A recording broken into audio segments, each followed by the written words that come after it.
વાળનો growth વધારશે અને ખરતા પણ અટકાવશે અને સાથે ઠંડક આપે એવું આયુર્વેદિક હેર ઓઇલ બનાવીશું.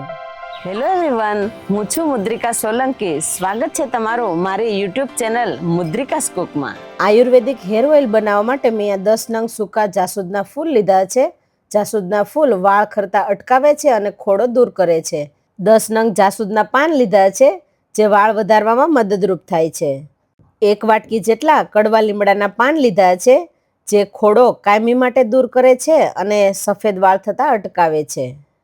5 નંગ ગુલાબના ફૂલની પાંખડી કાઢી લીધી છે, એ ઉમેરીશું, જે માથામાં ખંજવાળ અથવા તો બળતરા થતી હોય એમાં રાહત આપે છે અને ઠંડક પણ આપે છે.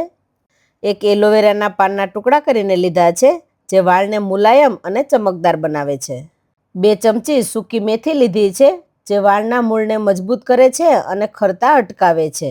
હવે 2 નંગ ડુંગળીના આ રીતે ટુકડા કરીને લીધી છે, જે વાળ પાતળા થઈ ગયા હોય એ નવા વાળ ઉગાડવામાં મદદ કરે છે અને વાળના કુદરતી રંગને જાળવી રાખે છે.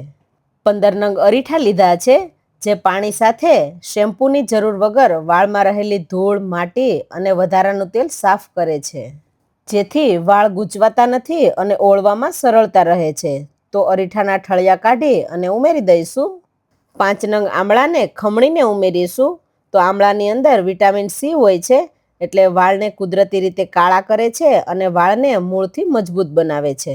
અડધી વાટકી જેટલા મીઠા લીમડાના પાન લીધા છે. મીઠા લીમડાના પાન સફેદ વાળને ફરીથી કાળા કરે છે અને વાળની લંબાઈ ઝડપથી વધારે છે. તો અહીંયા આંબળાને ખમણી લીધા છે, એ ઉમેરી દઈશું. અહીંયા આંબળાના તમારે ટુકડા કરીને ઉમેરવા હોય તો તમે ટુકડા કરીને પણ ઉમેરી શકો.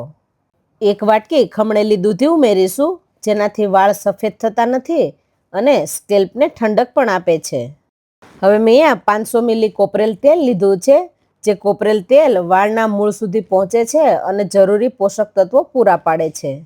હવે મેં અહીંયા 200 મિલી એરડિયું લીધું છે, જે વાળને પાતળા થઈ ગયા હોય તો ઘાટા બનાવે છે અને ટાલ પડતી અટકાવે છે અને વાળના મૂળને ફરીથી સક્રિય કરે છે અને નવા વાળ ઉગાડે છે. 100 ગ્રામ તલનું તેલ લીધું છે, જેનાથી માથાનો દુખાવો અને માનસિક તણાવ ઓછો થાય છે. હવે આ બધી વસ્તુને બરાબર મિક્સ કરી અને ગેસ પર ધીમા તાપે ઉકળવા દેવાનું છે. અહીંયા ધીમે ધીમે જો આ તેલ બનશે તો એકદમ સરસ બનશે. ફૂલ ગેસ પર આપણે આ તેલને નથી ઉકાળવાનું. આ તેલથી અઠવાડિયામાં 2 વાર જો વાળમાં માલિશ કરવામાં આવે તો વાળમાં ગજબનું પરિવર્તન આવશે અને તલનું તેલ અને આંબળા સફેદ વાળ રોકશે અને ડુંગળી એરડિયું નવા વાળ ઉગાડશે અને દૂધી અને ગુલાબ માથામાં અદ્ભુત ઠંડક આપશે. અહીંયા એમ થતું હશે કે આટલી બધી મહેનત કરી અને સામગ્રી ભેગી કરવી પડે છે, પણ તેનાથી તૈયાર થયેલું તેલ બજારના ગમે એવા મોંઘા તેલને ટક્કર આપે એવું શુદ્ધ અને અસરકારક બનશે. તેલને ઉકળતા 45 મિનિટ જેવું થઈ ગયું છે અને બધી વસ્તુ બદામી રંગની થઈ ગઈ છે.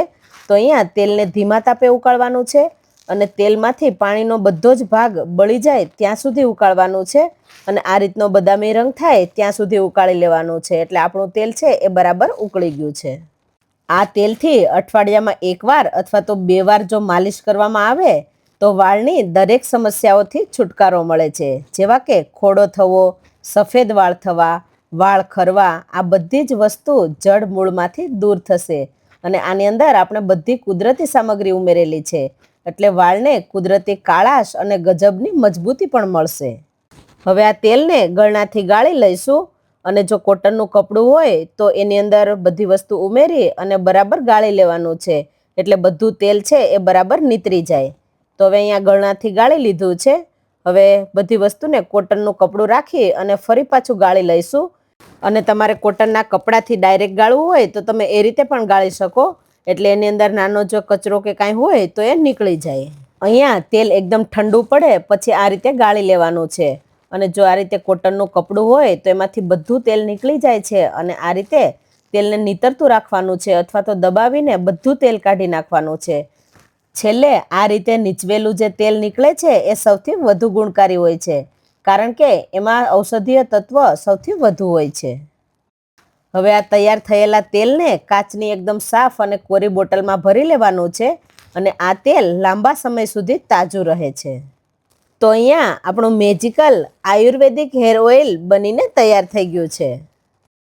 કાચની બોટલમાં ભરેલું આ તેલ તમારા વાળ માટે કોઈ વરદાનથી ઓછું નથી.